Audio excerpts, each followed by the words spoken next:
mbokki internet yu AGT News daleen ak jàmm suñu taxaw seetlu bu gàtt bi ñu fas yéene def tey taxaw seetlu bi nag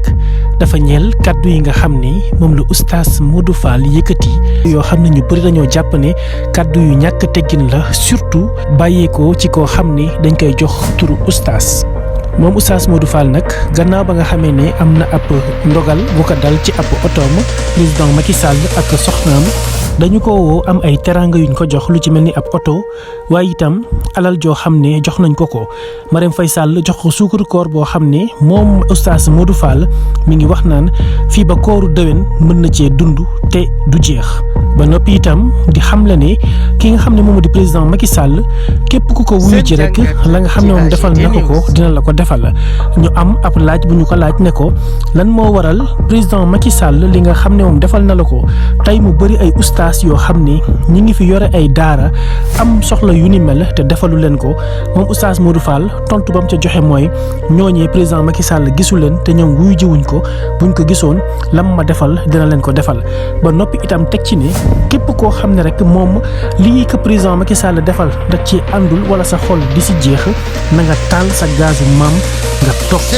mu nekk kàddu boo xam ne sénégalais yëpp moom la ñuy ñaawlu ndax tey même bu fekkonte ne dafa nekk ci ab dëggam sax am na kàddu yoo xam ne moom waru koo yëkkati ndax nekk na koo xam ne dañu koy déglu nekk koo xam ne dañu koy suivre nekk koo xam ne sénégalais yu bëri dañu koy bàyyi xel te ñu bëri ñi ngi ko doon apprécier ndax émission yi muy def ak Pape Cheikh Diallo bien vrai que sax Pape Cheikh dañu ciy ironiser dafa bëri te ñëpp dañ koy rafetlu ndax ci ab liggéey dong lañ ko teg nekk loo xam ne dañ ciy jàngee xam-xam en même temps itam di am mbégteem xol loolee waraloon ñu bëri fan ko moom oustaz Modou Fall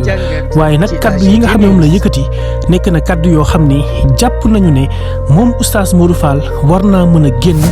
jéggalu sénégalais yi ca na nga xam ne noonee la ko waxee ndax loolee du ab cëram moom dafa di ab oustaz nekk ab nitu diine nekk ab référence kon nag ak lu mënti xew war na am orma ci ay kàddoom yu muy yëkkati moom oustaz Pape Hann ak oustaz bi nga xam ne moom moo di Assane bu fekkente ne ñoom ñooy les messi des oustaz dinañ leen ko nangul waaye nag lépp na ànd ak modestie lépp na ànd ak humilité lépp na ànd ak yar ak teggin comme oustaz Assane ni mu koy defee ak oustaz Pape Hann ndax ñoom ñaar ñooñee bu doon ñoom la amaana dinañ tontu waaye duñu tontoo moom oustaz Modou Fall ak arrogance bi nga xam ne moom la ci àndal yéen nag la ñuy laaj yéen suñuy mbokki internet ngeen indi seen xalaat ci mbir mi ngeen wax ñu naka ngeen gisee kàddu oustaz Modou Fall yi ak itam Sénégal lancé bi nga xam ne moom la jël muy que ne képp ku jug rek dem wuy ji président Macky Sall boo noppee am noo waxee ak sénégalais yi am benn xeetu arrogance boo xam ne itam di ko utiliser ci sa ay kàddu pour justifier li nga xam ne moom nga def ndax itam ku nekk libreul dem choisir camp bi la neex nga dem bokk fa dund ko nam la waree waaye nag ci kaw nga respecté sénégalais yi jox leen cër waaye itam lépp looy def rek mu nekk looy assumer waaye ci yar ak teggin laataa loolu abonné leen ci suñu chaîne AGT News ngeen di jot ay xibaar ak i chronique yu wér te wóor saa su nekk. seen jàngat ci AGT News.